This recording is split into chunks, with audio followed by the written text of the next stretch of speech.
Hello, everybody. I'm here to read and do another reading of my book called "The Protectors of Earth" and a Gateway in the Basement. My idea, the drawing's my idea, not my drawing, by the way. And if you like this story that I'm reading, you think it's good, like, comment, subscribe, share. This I got more books to read after I'm done with this one. It's a mini series. So let me begin. Well, continue. Chapter 11. The very next morning, there isn't not any wasted time as all of them enter different vehicles for their trip back to headquarters.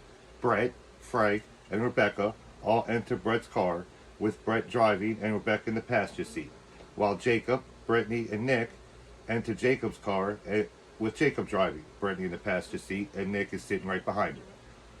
So where are we going now? Jacob asks, starting the engine. Just follow them, Nick again advises, as Brett's car slowly pulls out of the driveway and onto the street. Okay, Jacob follows Brett's car all the way to a gas station about 20 miles away from where they started, where Brett pulls up to a gas pump and Jacob still follows him. So he is at a gas pump right behind Brett's car.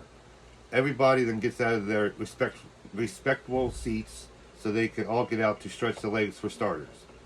I need some gas. Do you want me to pay for yours as well? Brett asks Jacob. Rebecca already begins to walk towards the front entrance of the gas station. It doesn't really matter to me. It would be much appreciated if you do.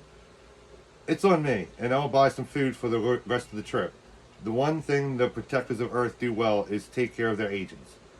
Brett also walks into the store. The first thing he sees is a couple people kneeling in front of a spot on the wall across from him. It's a little weird, but he wants to catch up with Rebecca, so he does not think twice about it. He walks down the aisle with all the chips and snacks and sees her grabbing a bottle of tea. He grabs some munchies for everybody and walks up to her. So, Becky, what are we really up against here? I'm not complaining, but it's been 3 years since you talked to us. He also grabs a couple drinks himself. That wasn't up to me, Brett. Our only relationship is work related, and the headmaster didn't tell me to get in contact with you until now. Both of them keep on with their conversation as they pay their bill. Now, is it just me, or is that a little weird? What are you talking about? Rebecca begins to pump the gasoline into Brett's car's tanks as Jacob pumps his gas at the same time. All them people kneeling down. It was like they were slaves to something inside that wall. My only guess is that Balthazar is getting stronger and that spot in the wall might be another gateway. Do you think that we should do something about it? Normally I would say yes, and we should close it immediately, but under the circumstances, we have more important matters to get to. Rebecca replaces the gas pump in its original location and closes the small door. Alright, I think that it's time for us to leave. On that note, everybody enters their original seats and drives off. The next stop for them is the U.S. Eastern headquarters of the P.O.E. They all just hope that it did not get any worse since they've been gone. The first thing that they see when they finally park their cars in the parking lot is total anarchy. There was at least 24 zombies and a dozen Class B demons trying to get inside the building.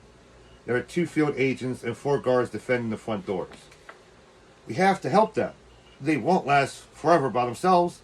Rebecca shouts out orders as she quickly exits the passenger seat of Brett's car.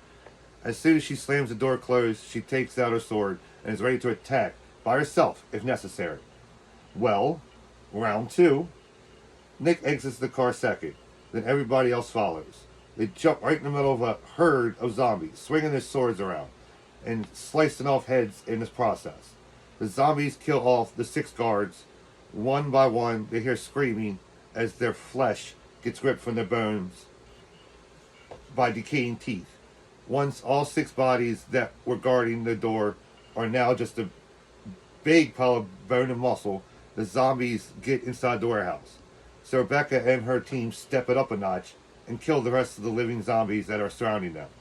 Rebecca is proud of her team of demon hunters, except for Jacob and Brittany. They are still having some problems. The zombies and Class B demons begin to realize that Jacob and Brittany are the weakest links in their group. so they begin to stalk them like they are preparing them for their next meal. Rebecca has to quit killing the zombies that are trying to get through the front door to protect the new members of her team. She turns around and begins to concentrate on taking enough undead heads to create a hole in the circle of zombies surrounding Jacob and Brittany. It takes more time than she expected, and the two field agents protecting the front door are now lying upon the ground. She grabs Brittany's hand, and in turn, Brittany grabs Jacob's hand, and they exit out of the circle of grotesque beings that want to feed on their flesh. Nick, Brett, and Frank all now focus their collective attention upon the rest of the circle. Once they are all surrounded by headless, lifeless beings by their feet, they all realize that the front doors are now wide open. The surviving zombies and Class B demons are now inside their own headquarters. So they all rush inside, knowing that their access does not happen much. But when it does happen, a lot of people die. Once they enter the main part of the building, they witness what is left of the brave office agents being fed upon like they are courses of a feast. You two take care of this. I'm taking the other way around and getting the headmaster. I will meet you in the middle. Rebecca is very comfortable giving orders. So Frank and Brett move forward in a kill or be killed situation. Jacob and Brittany follow Rebecca and Nick towards the right and down a small hallway with doors everywhere. Where do these lead? Brittany asks, but still at full alert.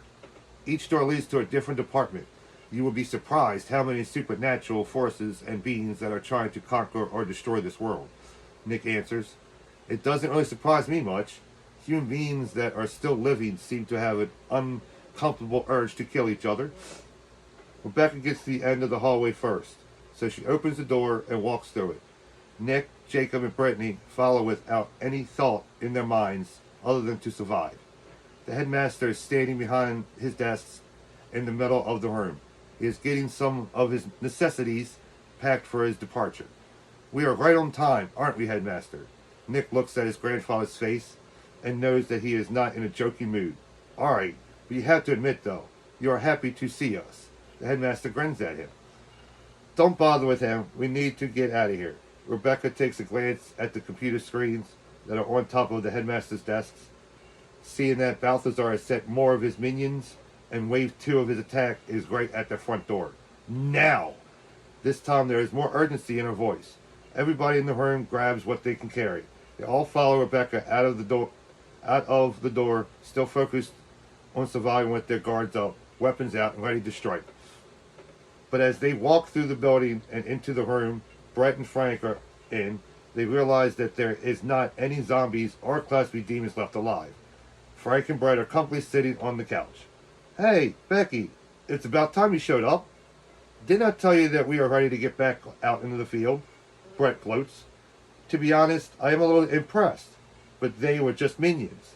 Balthazar would not be that easy to defeat, so I implore you not to underestimate him. Rebecca feels a little bit like a teacher still, telling Brett what he knows already. We don't have time to talk. I still have to make a stop before we can leave. I would advise that we don't waste any more time. The headmaster takes a quick glance at one of the security video feeds via a monitor that is connected to the wall, and what he sees is that the second wave of minions is massive, and they are already creeping through the front door. So he leads the way towards another exit, but he stops at a side door right before he reaches the emergency exit they're trying to get to. Why are we stopping here?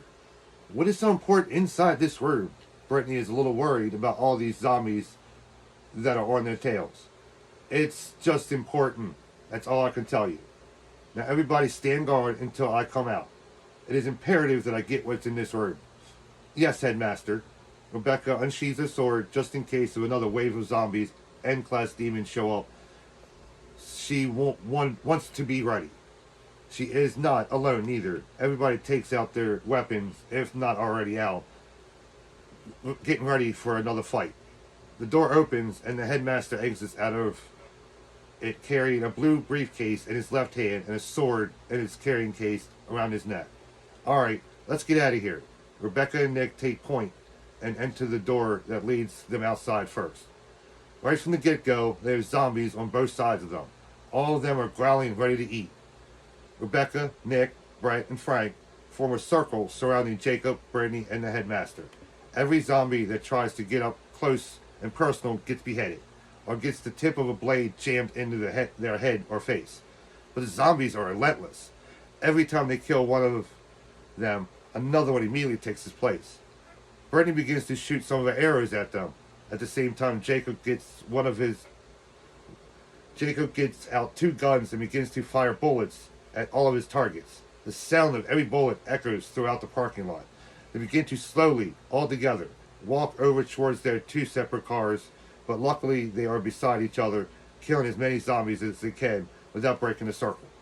Damn, this is a good idea, Jacob admits. He continues firing his firearms, but the wave of the zombies increases slightly more every time that Jacob fires a bullet out of the chamber of his gun.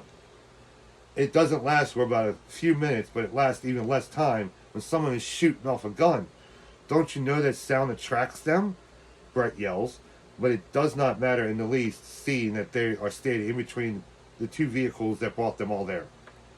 Just get in the car quickly, the headmaster orders. The zombies are beginning to be overwhelming. So they just jump into any car. Brett is in the driver's seat of his own car, with Frank as the front seat passenger. The headmaster and Brittany are in the back seat of Brett's car.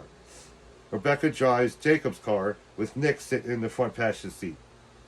Thomas, the headmaster's personal field agent, and Jacob are in the back seat of Jacob's car. Rebecca is following Brett as closely as she can without hitting him, while he drives out of the parking lot, running over as many zombies as he can on his way. Whatever happens, do not lose that car. Jacob's only concern now is Brittany's well-being. He does not have any idea how they could have got separated, but they are. Now Jacob is the one who is all worried. It's in the chapter.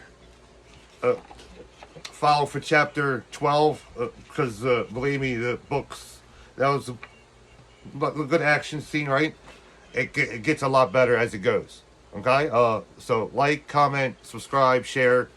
It gets interesting.